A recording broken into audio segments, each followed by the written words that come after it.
Bashar ஏன் நேரடியாக நம்மோடு தொடர்பு கொள்ளவில்லை, இல்லாட்டி ஏன் ஒரு எழுத்துகள் மூலமாக நம்மளோட தொடர்பு கொள்ளவில்லை அப்படின்னு கேட்குறப்போ பஷார் என்ன சொல்கிறாருன்னா, நேரடியாக தொடர்பு கொள்வதற்கு சாத்தியம் இல்லை. ஏன்னா அவர்களுடைய வைப்ரேஷன், அதாவது அவர்கள் 6வது 7வது டைமென்ஷனில் இருக்காங்க. அப்போ அந்த அளவுக்கு அவர்களோட வைப்ரேஷன் ரொம்ப அதிகமாக இருக்கும்.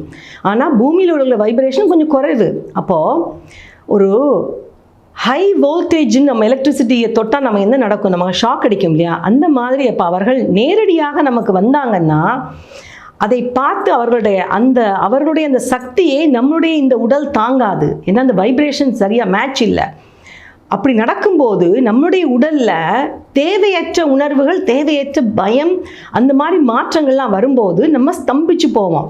சில சமயங்களில் அந்த ஒரு எக்ஸ்ட்ரீம் கேஸில் என்ன நடக்கலாம்னா இறப்பு கூட நடக்கலாம் அப்படிங்கிறார். அதனால பூமி வாழ் மக்கள் நம்முடைய வைப்ரேஷன்ஸை கொஞ்சம் கொஞ்சமாக அதிகரித்து, அவர்களுடைய வைப்ரேஷன் அளவு வராவிட்டால் கூட ஓரளவு கொஞ்சம் அதிகரித்துன்னா கொஞ்சம் நம்மளுடைய உடல் அவர்களுடைய வைப்ரேஷனை தாங்கக்கூடிய நிலைமை வரும்போது அவர்கள் நம்மோடு நேரடியாக தொடர்பு கொள்வார்கள் அப்படின்னு சொல்கிறார்.